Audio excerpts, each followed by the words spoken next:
అందరికీ నమస్కారం. శ్రీమాత్రే నమః. ఓం నమ శివాయ. ఓం శ్రీ సాయిరాం.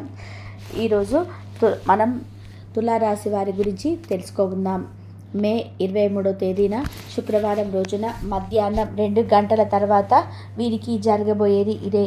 కనుక వీరికి ఏం జరుగుతుంది, అలాగే వీరి శుభ అశుభ ఫలితాలు ఏ విధంగా ఉండబోతాయో పూర్తి అంశాలను మన ఛానల్లో వివరంగా తెలుసుకుందాం. అంతకన్నా ముందు చిన్న రిక్వెస్ట్ అండి, వీడియోను పూర్తిగా చూడండి, నచ్చితే లైక్ చేయండి. అలాగే మన ఛానల్ని కొత్తగా చూస్తున్నట్లయితే వీడియో పూర్తిగా చూడండి, నచ్చితే లైక్ చేయండి. అలాగే మన ఛానల్ని కొత్తగా చూస్తున్నట్లయితే సబ్స్క్రైబ్ చేసుకోవడం మర్చిపోకండి. తులారాశి అనేది రాశి చక్రంలో 7వ రాశి. చిత్తా నక్షత్రంలోని 3-4 పాదాలు, స్వాతి నక్షత్రంలోని 1, 2, 3, 4 పాదాలు, విశాఖ నక్షత్రంలోని జన్మించిన వ్యక్తులని తులారాశికి చెందుతారు. ఈ రాశి అధిపతి వచ్చేసి శుక్రుడు. ఇక వివరాల్లోకి వెళ్తే గనక ఈ రాశి వారికి అయితే ఇప్పుడు డబ్బు పరంగా కూడా కొంచెం అంతేకాకుండా గతంలో పోల్చుకుంటే కొంచెం ఆర్థిక స్థితి అనేది మెరుగుపడుతుంది అని చెప్పుకోవచ్చు. చేసే పనుల కష్టం అనేది కొంచెం తగ్గి అనేది చెప్పుకోవచ్చు. ఇక తులారాశి వారు చాలా అనేది మనసున్న వారు. ఇక ఈ రాశి వారు ఎదుటివారి కష్టం వస్తే వారి దగ్గరకు వచ్చి ఏదైనా సహాయం అడిగితే మాత్రం ఖచ్చితంగా కూడా వీరి సహాయాన్ని చెయ్యను అని అనుకోరు. చక్కగా వారి తోచిన సహాయం అనేది చేస్తూ ఉంటారు. వారి కష్టాల నుంచి బయటపడేసే వారు ఆనందంగా ఉండేలాగా చేయడానికైతే ఈ తులారాశి వారైతే ఎక్కువగా ప్రయత్నం చేస్తూ ఉంటారు చెప్పుకోవచ్చు. ఇక వీరైతే అందరూ బాగుండాలి, అందులో మేముండాలి అని చెప్పేసి అనుకొని ఈ రాశి వారు అనుకోని చెప్పుకోవచ్చు. వీరి యొక్క మనస్తత్వం అనేది చాలా సైలెంట్గా ఉంటారన్నమాట. అంటే వీరు చూడడానికి నలుగురు చూసినా కూడా ఏమనుకుంటారంటే చూడడానికి వీరు చాలా సైలెంట్గా ఉన్నారు, కానీ చాలా తెలివైన వారు. కదిలిస్తే మాత్రం వాళ్ళతో మనం మాట్లాడలేము అన్నట్టుగా ఉంటారు. వీరి మాట తీరు కూడా చాలా తెలివిగా ఉంటుంది. ఎక్కడ ఏ పాయింట్ మాట్లాడాలి, ఏ పాయింట్ మాట్లాడితే ఎదుటివారు నోరు మూసుకుంటారు అన్నట్టుగా ఆలోచించేస్తే వీరు చేస్తుంటారు. వీరికి మాత్రం తక్కువ అంచనా వేయకూడదు. ఏదైనా ఒక పనిని సాధించాలనుకుంటే మాత్రం ఆ పనిని పూర్తి అయ్యేంత వరకు నిద్రపోరు. అంత ఆసక్తి కలిగే విధానంగా ఉంటారు, అంత పట్టుదల కలిసి ఉంటారు. ఆ పని పూర్తిగా ముగుస్తారు. వీరి యొక్క పనితీరు కానీ వీరి యొక్క మాట తీరును కానీ ఈ విధంగా ఉంటుంది. అంటే నలుగురికి అట్రాక్ట్ అయితే చేస్తూ ఉంటారు. అంటే మీరు ఏదైనా బట్టలు సెలెక్ట్ చేసినా కూడా 10 మంది అయితే ఖచ్చితంగా చెప్పుకోవాల్సిందే, మీరు బట్టలు చాలా బాగుంటాయి, అమ్మాయికి మంచి సెలెక్షన్ అని చెప్పేసి ఈ తులారాశి వారు మంచి రూపాన్ని పోలి ఉంటారని అనుకుంటూ ఉంటారు. చక్కటి శరీరంపు రంగు అంటే మంచి తెలుపు రంగు ఉంటుందన్నమాట.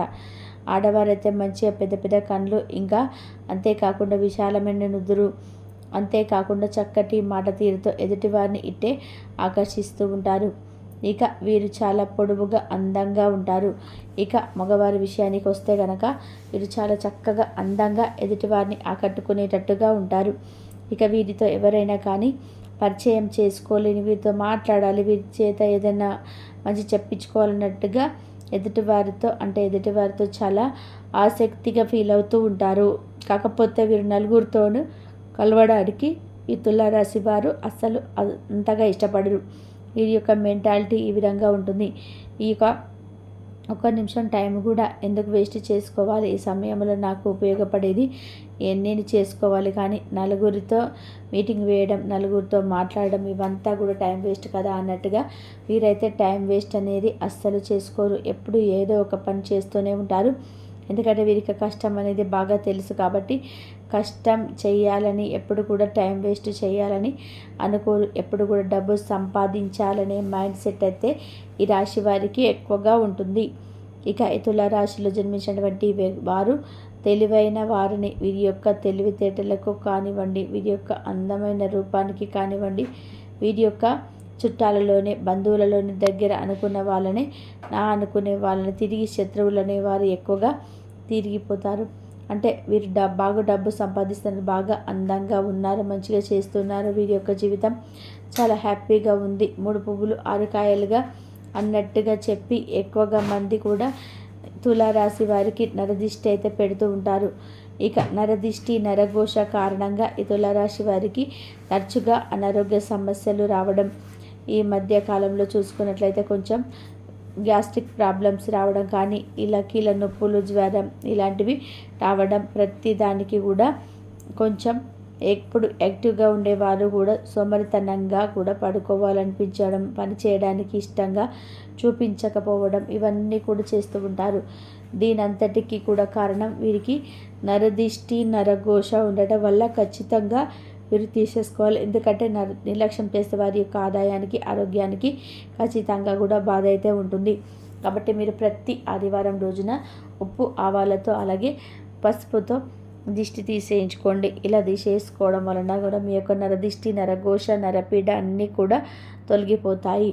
లేదా కేవలం నల్ల ఉప్పుతో దిష్టి తీసేసుకోండి. ఇలా తీసుకున్నా కూడా ఖచ్చితంగా మీ యొక్క సమస్యలు, బాధలు, నరదిష్టి, నరఘోష కూడా ఎంతవరకైనా కొంచెం తగ్గే ముఖం అనేది పడుతుంది. అలాగే అమావాస్య రోజు కూడా మర్చిపోకండి, మీ ఇంటికి మీకు ఖచ్చితంగా దిష్టి తీసేసుకోండి. ఇలా తీసుకోవడం వల్ల మీ యొక్క నరదిష్టి, నరఘోష అన్నీ కూడా తొలగిపోతాయి. ఇక ఈ రాశి వారికి నరదిష్టి అనేది చాలా ఎక్కువగా ఉండటం వలన మీరు వినబోతున్న ఈ అవతల వాళ్ళకి తెలిస్తే మాత్రం ఖచ్చితంగా ఆ శుభవార్తను మీ చెవిన పడకుండా చేసే అవకాశాలు అయితే ఉంటాయి. లేదా మీ చెవిన పడే అవకాశం అయితే లేకుండా చేసినా కానీ ఆ యొక్క అవకాశం వారి చేతుల్లో లేకపోతే వారి ఏర్పాటుతో నైనా కానీ ఆ అదృష్టాన్ని మీ దగ్గరికి రాకుండా చేస్తారు. కాబట్టి మీ చుట్టూ ఎవరు లేనప్పుడు మాత్రమే ఇదొక్క రహస్యాన్ని మీరు చూడండి. ఇక ఈ తులారాశిలో జన్మించినటువంటి వారికి అయితే మధ్యాహ్నం 2 గంటల తర్వాత అయితే ఏం జరగబోతుంది ఇప్పుడు పూర్తిగా తెలుసుకుందాం. ఇక తులారాశిలో జన్మించినటువంటి వారికి అయితే ఈ రోజున మధ్యాహ్నం 2 గంటల తర్వాత ఒక శుభవార్త అయితే వినే అవకాశాలు ఈ రాశి వారికి కనిపిస్తున్నాయి. ఇక అది వినగానే ఆశ్చర్యాన్ని కలిగిస్తుంది. ఇంకా మీ పనులన్నీ కూడా విజయవంతంగా పూర్తవుతాయి. మరి ఆర్థిక స్థితి మెరుగుపడుతుంది. గోప్యంగా చేపట్టిన పనులు అభివృద్ధి పథకంలో అయితే నడుస్తూ ఉంటాయి. ఇక ఈ రాశిలో జన్మించినటువంటి వ్యక్తులకైతే ప్రయాణాలు అయితే అనుకూలంగా ఉంటాయి. కానీ ఆరోగ్య విషయంలో జాగ్రత్త అవసరం. అలాగే వృత్తి వ్యాపారాల్లో అభివృద్ధి అయితే కనిపిస్తుంది. మరియు ఆర్థిక పరిస్థితి మెరుగుపడుతుంది. పెట్టుబడులకు ఇది మంచి అనుకూల సమయం. క్రయ విక్రయాలు లాభాలు సాధ్యమవుతాయి. కుటుంబ సభ్యులతో సమయం గడపడం ఆనందాన్ని తెప్పిస్తుంది. ఇక తులారాశి వారికి ఈ రోజున జరగబోయేది మాత్రం ఖచ్చితంగా ఇవే. కాబట్టి మీ చుట్టూ ఎవరు లేనప్పుడు మాత్రమే ఈ వీడియో అనేది చూడండి. ఇంట్లో సంతోషం ఏర్పడుతుంది. తోటివారి సహకారం లభిస్తుంది. దైవ బలం రక్షిస్తుంది. ప్రార్థించబోయే పనుల్లో ఆటంకాలు తొలగును. మనోధైర్యంతో ముందుకు సాగి అనుకున్న పనులు సాధిస్తారు. స్థిరాస్తి కొనుగోలు వ్యవహారాల్లో లభిస్తాయి. అవసరానికి ధనం లభిస్తుంది. బుద్ధి బలంతో ముందుకు సాగితే ఇబ్బందులని తెరిచేరవు. నూతన వస్తువులు కొనుగోలు చేస్తారు. భవిష్యత్తు ప్రణాళికలను అమలు చేస్తారు. ఆర్థికంగా వృద్ధి చెందుతారు. విరోధులకు దూరంగా ఉంటారు. తోటివారి సహకారంతోనే ముందుకు సాగుతారు. సంపూర్ణ అవకాశంతోనే ముందుకు సాగుతారు. అదే విధంగా మనసులో లక్ష్యంపై కేంద్రీకృతం చేస్తారు. స్థిర సంకల్పంతో వ్యవహరించి విజయాన్ని అందుకుంటారు. ఆర్థికంగా లాభపడతారు. ధర్మసిద్ధి కలదు. వ్యాపారంలోని అనుకూల ఫలితాలు సాధిస్తారు. గతంలో నిర్వహించినటువంటి అనారోగ్య సమస్యలు కూడా తొలగును. కష్టపడి పనిచేస్తారు. కీలక విషయాల్లో సొంత నిర్ణయాలు మీరు చేస్తాయి. తోటివారి వలన మేలు చేకూరుతుంది. శత్రువులతో జాగ్రత్త వహిస్తారు. సమయాన్ని వృధా చేసుకోవద్దు. అనుకూల కాలం అని చెప్పాలి. ఆర్థికంగా కొంత అనుకూలత ఏర్పడుతుంది. ఆటంకాలు పెరగకుండా చూసుకుంటారు. తోటి వారితో ఒకరికి 2 సార్లు ఆలోచించి మాట్లాడతారు. అపార్థాలు కూడా తప్పిపోవద్దు. ఆచితూచి ఆలోచించి ఖర్చు పెడతారు. ఆలోచించి మాట్లాడతారు. లేకపోతే 1కి 2 సార్లు అవకాశం ఉంది. ఆరోగ్య విషయంలో శ్రద్ధ అవసరం. ప్రణాళిక ద్వారా విజయాలు దగ్గరవుతారు. మరింత సమయం అని చెప్పుకోవచ్చు. బుద్ధి బలంతో కీలక సమస్యలన్నీ పరిష్కరిస్తారు. అదేవిధంగా ప్రారంభించినటువంటి కార్యక్రమాలు సకాలంలో పూర్తి చేస్తారు. వాణిజ్యపరంగమైనటువంటి లావాదేవీలు సత్ఫలితాన్ని తీస్తాయి. ఆర్థిక అనుకూలత ఏర్పడుతుంది. ఆత్మవిశ్వాసంతో ముందుకు సాగుతారు. శ్రమ పెరుగుతుండా చూసుకుంటారు. అధికారులను ప్రసన్నం చేసుకునే విధానంగా ముందుకు సాగుతారు. శ్రమ పెరగకుండా చూసుకుంటారు. అధికారాన్ని ప్రసన్నం చేసుకునే విధానంగా ముందుకు సాగుతారు.